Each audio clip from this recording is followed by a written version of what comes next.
Hey, authors and editors. Actually, this one is more for authors and aspiring authors. My name is Kristen Iris. I am a developmental and substantive editor, a book collaborator, and ghostwriter, and a book coach. In this video, I want to talk about how you find the right editor or book collaborator or ghostwriter for you. And it is all about fit. So I want you to relax because I'm going to tell you straight away that it's likely that I'm not the right fit for you. So this is not about selling me and my services. It's about helping you find the right person for you. Okay, so there are two components to me. Well, no, there are three. First, it's personality. And second, it's project related. And then the third one is price related. Now, we could say that there's more also, but let's talk about those three main buckets. Some people, this is where you need to know yourself and be really self-aware of how do you like to interact with somebody? My personality is, I am diplomatic, but I'm a very straightforward communicator. So I ask prospective clients straight away during our first consultation, what's your communication style?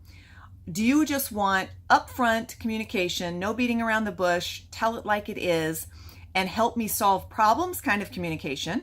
Or are you the type of person who needs, or likes, I should say, who likes the sandwich approach? Something positive, then something that might be considered negative, followed up by something positive?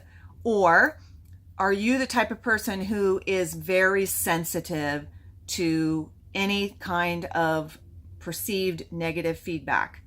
And if it's the third category, they are definitely not the right fit for me.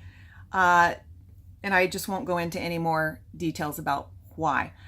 And most of the time, if it's in the second category, I don't tend to work with them either, just because I feel like the value is in efficiency for me.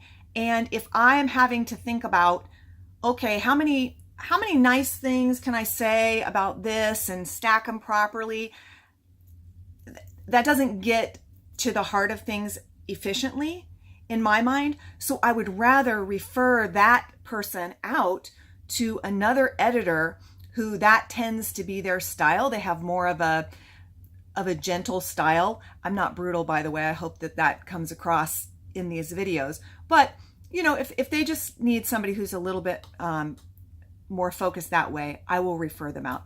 But if they're give it to me straight, let's solve problems, give me the why, give me your recommendation, help me solve this, and let's get through it. Okay, great, we go to the next level. Equally important is the project.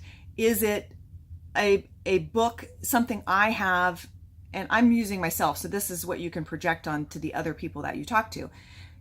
Do I have any experience with this subject matter? Have I worked on books like this or with clients like you in this genre, in this particular realm, you know, if it's health and wellness or whatever? If I'm working with a physician, you know, I'm very comfortable with that. I have a background in medical anthropology and go to medical conferences, those types of things. And I've worked with those types of clients.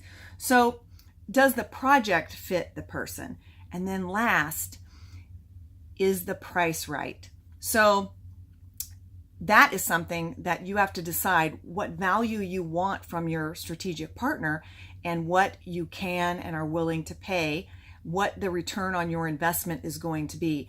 That's a really important discussion to have, and to understand that the higher level of service that you want, you need to be expecting to pay a reasonable price for that. And the reason for that has to do with how freelancers make money. And I'll put a link to a blog post I wrote about that, just so you can get an idea of like, why do we charge what we charge editors and ghostwriters and book collaborators and all of that. The price can seem high sometimes to some people. So there you have it. Three pillars of that decision that when you're talking to someone that you may want to work with, you can use those to formulate some questions and get a feel for whether or not that person is going to be a good fit for you. And if they're a real professional, they should recognize if you're not a fit for them and be willing to refer you out to one of their colleagues who may be a better fit. The best editors know a lot of editors and respect the people, their peers, and want to help you find the best fit for you. So let me know if you have any questions, and if you like this video and think it's valuable, please share it. I look forward to talking to you on a different video.